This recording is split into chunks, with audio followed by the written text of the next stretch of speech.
Well, hi, I'm 𝐂𝐴𝐻, welcome back. In this video, I'm going to be tackling putting a manual thumb on my mini excavator. Now, this is something I should have done like 3 years ago when I bought the machine. And I'm going to go through some reasons why I'm pretty content with just a manual thumb rather than hydraulic. And this thing was 220 bucks on Amazon. It's a weld-together DIY kit, and there'll be links below. But I highly recommend checking out the video if you got a machine without a thumb. This is only a 5,500 pound excavator, and I think there's actually some benefits of having a manual thumb on here. I know everyone likes hydraulic, but this has been fantastic. All right, enjoy the video.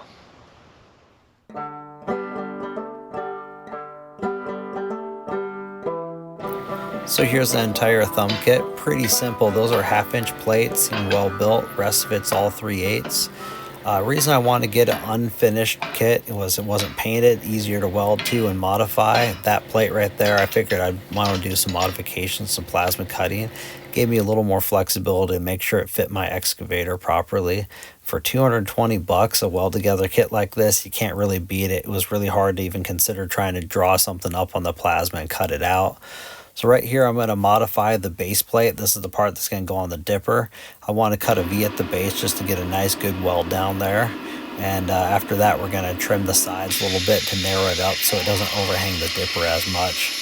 This first cut, unfortunately, I had my height set wrong, so I just got a bunch of plasma slag back up in the tip, so I had to recut it for a second cut, but oh well.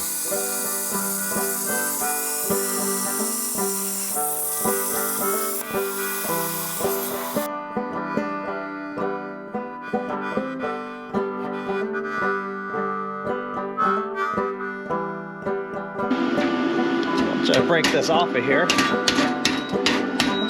Should have a nice little bit narrower cut thumb here. One thing a lot of people don't realize is that mill slag that comes on steel originally should be ground off before you weld on it. I know people consider grinding paint all the time and rust, but mill slag should be removed completely, or mill scale, just because that's really doesn't really give you the best penetration on your weld. There's been a lot of tests done on the internet, and surprisingly that layer of stuff just doesn't MIG weld the best. I mean, it might look like a good weld, but you never want to deal with something like that popping apart. So going through there, grinding everything down, making sure everything's cleaned up really well. Now I'm going through and just tack welding this, making sure it's all nice and square. This is a super simple kit to put together because everything's kind of keyed the way they plasma cut it all out. But yeah, just go through, make sure everything's cleaned up, at least in the welding surface, down to bare shiny metal.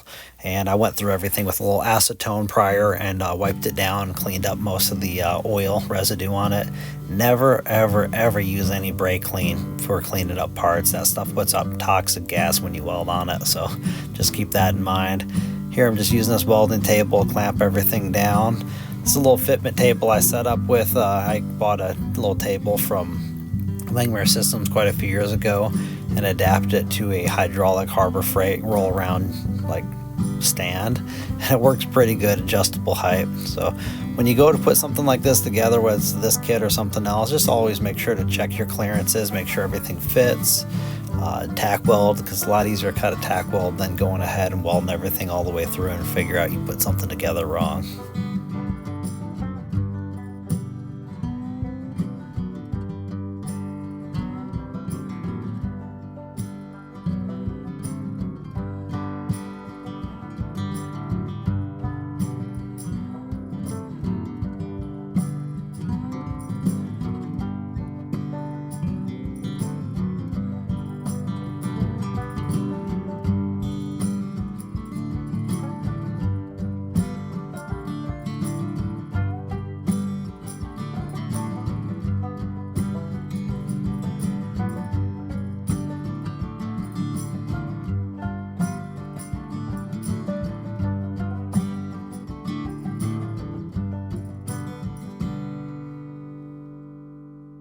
Yeah, this is a pretty simple kit to put together. Everything was keyed, fit together well, whether you're MIG welding it or stick welding it. It's a pretty simple kit.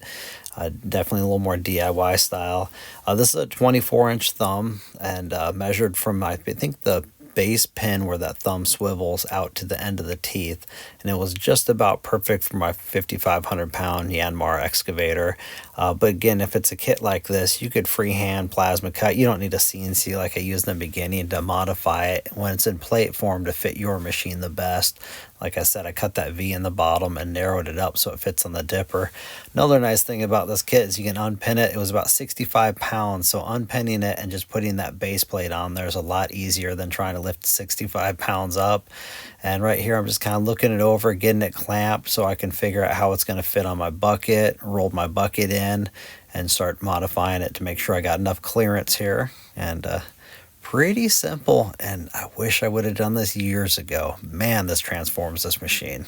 All right, so I got this thing clamped on here. I still got to go through here and clean up the paint. But I rolled my bucket all the way in, and I got maybe 3/16 of an inch clearance down here. Might give that a little bit more, maybe 1/4 inch, but everything looks like it's going to fit on there just fine. Same here, about almost 1/4 inch there.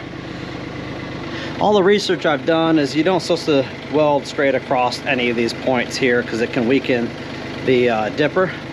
I did V that section down there so it can do a little bit of V weld in there just to make it sturdier where all the pressure is going to be.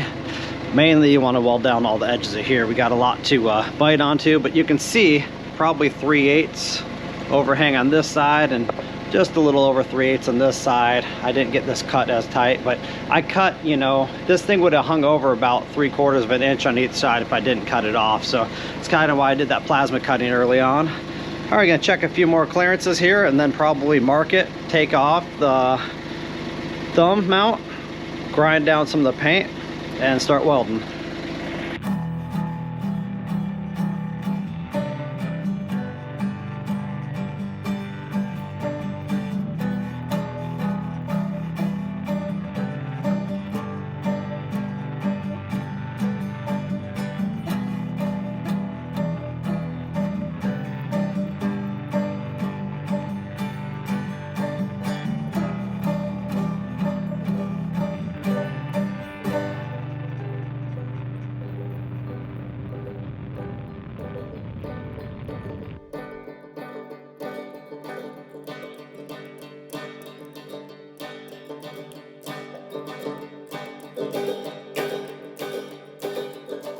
So I went through there, marked the paint with a pencil so I knew exactly where to grind the paint, cleaned it up, got the thumb mount back on there, test fit and everything once again. When you get ready to weld, always remember to disconnect your battery terminal from any type of machine you weld on. It will protect your electrical system. Cover up your cylinders if you're welding by them because that splatter from the weld will stick to that chrome and damage it very easily. Also, make a point not to clamp your ground clamp to your bucket or something where it's going to run all the amperage through the pins on your machine. Make sure to clamp it onto like the actual thumb mount or the dipper somewhere close by, right where you're going to be welding. Just some simple little precautions, but just pay attention to that.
So now I'm just wiping the parts down again with acetone to clean them up before I put some fresh paint on these things.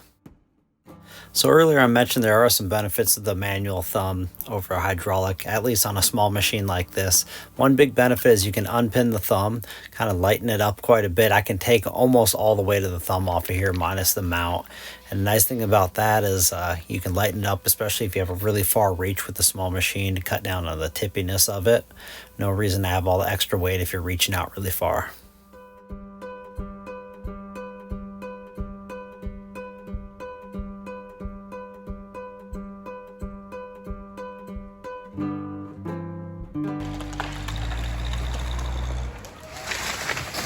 So this is a perfect opportunity to pick up some logs and clean up some brush with this thumb after getting it welded on. My friend Walter came up the other day to help us remove a few problem trees that were dead standing. We want to get them down before the winter storms.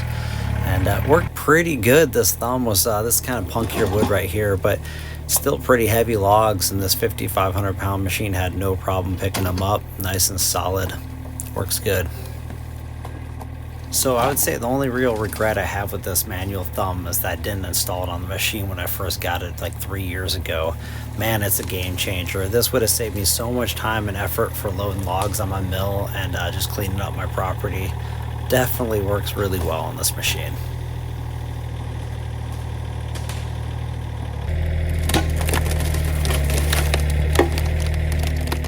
So I actually put a lot of time and effort into researching what I had to do to plumb a hydraulic thumb onto my old Yanmar here. So because I didn't have auxiliary lines on this thing, just the solenoid diverter valve and the crossroad relief valve was more than this $220 thumb kit alone. Plus I'd have to buy a cylinder and all the hoses. The hoses get pretty damn expensive. Plus I had to buy the steel, design the whole thing, cut it out, and honestly it's really not worth it to me to put all that effort into this old machine. Much rather spend my time hanging out with my kids and doing something fun. It's just an old beat up excavator, and this is taking care of what I need to do around here. Yeah, it's not as convenient as a hydraulic one, but I don't think a hydraulic thumb is going to add that much value when I go to sell this machine down the road. It's worth about what I paid for it, 11 grand, as long as I keep it running all right and use it for the next few years, and then probably sell it off and get something newer.